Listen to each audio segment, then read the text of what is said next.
जय गुरु जी, शुक्राना गुरु जी। सारी संगत को जय गुरु जी। ओम नमः शिवाय, शिव जी सदा सहाय। ओम नमः शिवाय, गुरु जी सदा सहाय। शिव पुराण श्री उमा संहिता का 29वां अध्याय। आदि सृष्टि का वर्णन। सूत जी बोले, हे ऋषिगण, सत और असत का परम स्वरूप प्रधान पुरुष परमात्मा ही ब्रह्मा जी के रूप में सृष्टि को उत्पन्न करते हैं। वे ही सृष्टि के रचयिता हैं। विष्णु जी इस सृष्टि का पालन और शंकर जी इसका संहार करते हैं। ब्रह्मा जी ने जब सृष्टि की रचना के बारे में सोचा तो सबसे पहले जल की उत्पत्ति हुई।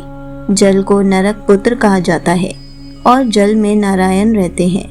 ब्रह्मा जी ने स्वयं यज्ञ किया और स्वयं भू कहलाए। जल में सर्वप्रथम एक अंडा हुआ जिसके 2 भाग हिरण्यगर्भ ने किए। अंडे के ये 2 भाग आकाश और पृथ्वी हुए। ब्रह्मा जी ने अधोभाग में 14 भुवन, मध्य में आकाश की रचना की। उन्होंने ही जल के ऊपर पृथ्वी की रचना की। आकाश में 10 दिशाओं की रचना हुई। ब्रह्मा जी ने तत्पश्चात मन, वाणी, काम, क्रोध, रूप और रति की भी रचना की।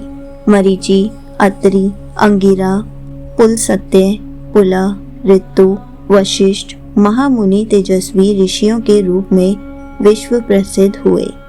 ये सब ऋषि ही सप्त ऋषि के नाम से जाने जाते हैं और इनका वर्णन सभी पुराणों में किया गया है। पुराणों और सप्त ऋषि रचना के पश्चात यज्ञ सिद्धि के लिए ऋग, यजु, साम और अथर्व वेदों का निर्माण ब्रह्मा जी ने किया।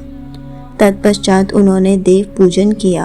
वक्ष स्थल से पितर, जंघाओं से मानव एवं जंघा के नीचे के भाग से दैत्य बनाए गए। इस प्रकार ब्रह्मा जी ने सारी सृष्टि की रचना पूरी की, परंतु उनकी बनाई गई इस सृष्टि में विकास न होता देखकर ब्रह्मा जी ने प्रकृति और पुरुष को बनाया, जिन्होंने सृष्टि का निर्माण किया। भगवान नर और नारायण द्वारा बनाई गई सृष्टि प्रजा अमैथुन सृष्टि से उत्पन्न हुई। संगत जी, यहीं पर शिव पुराण श्री उमा संहिता का 29वां अध्याय समाप्त होता है। जय गुरु जी, शुक्राना गुरु जी।